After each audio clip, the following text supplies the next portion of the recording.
বসে মা তুই ভাত মেরে দিলি মা, তাই তো? বসে ভাত খেললি, তাই তো? হ্যাঁ, আমি কি রেখেছি মা?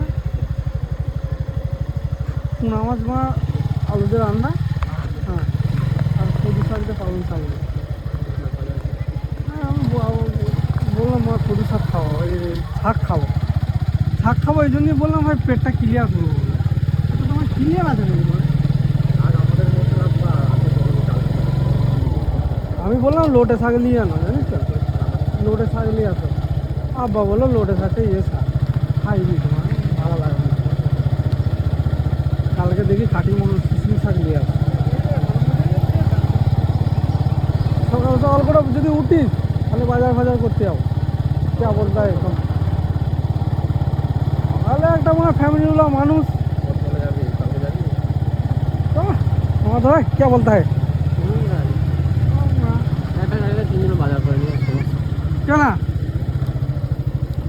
সাবিরের মতন অত বড় চওড়া 5 টাকা নিয়ে আমরা বাজার করে চলে এলাম মা, আর তুই তো আমার লেডার মতো লাগছে বলবে না, আমার হ্যান্ডেল দিতেই চুপো হয়ে থাকে, আর আমি আর মেয়াজ পুরো টিপে ধরে থাকবো মা, আমরা পুরো রিল্যাক্স। কোন গাড়ি জায়গা কেউ হাত দেবে না, আর ছুটে যাও না, চলে লাগবে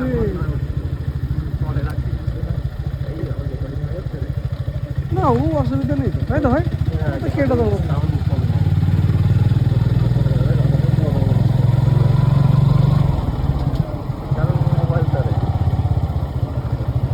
কাটালে বুঝত দেখো এই ডুবাটায় 5 কিলো ওজনের কাতলা মাছ থাকে।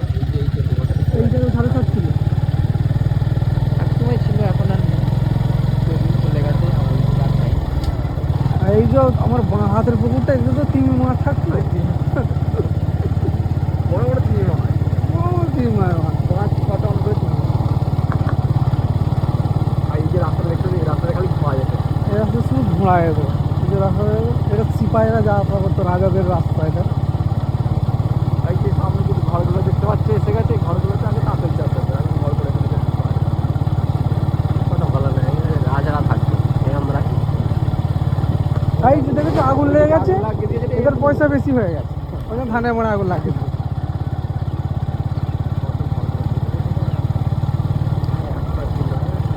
এই একটা দিন আসবে মা, গোবিন্দপুর থেকে লাইন পুরো এমদাই পাবি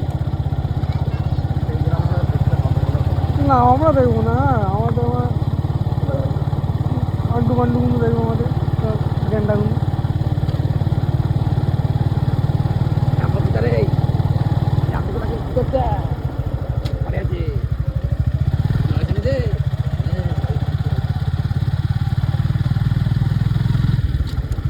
আমার কাছে কখন এলে তুমি? বললাম মানে এই আসছি,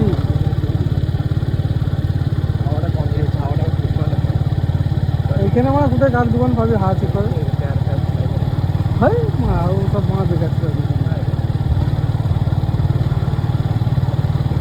না, দেখা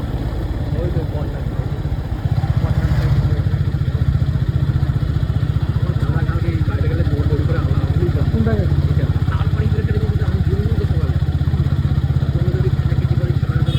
কোথায় লাগালো আমার গাড়িটা?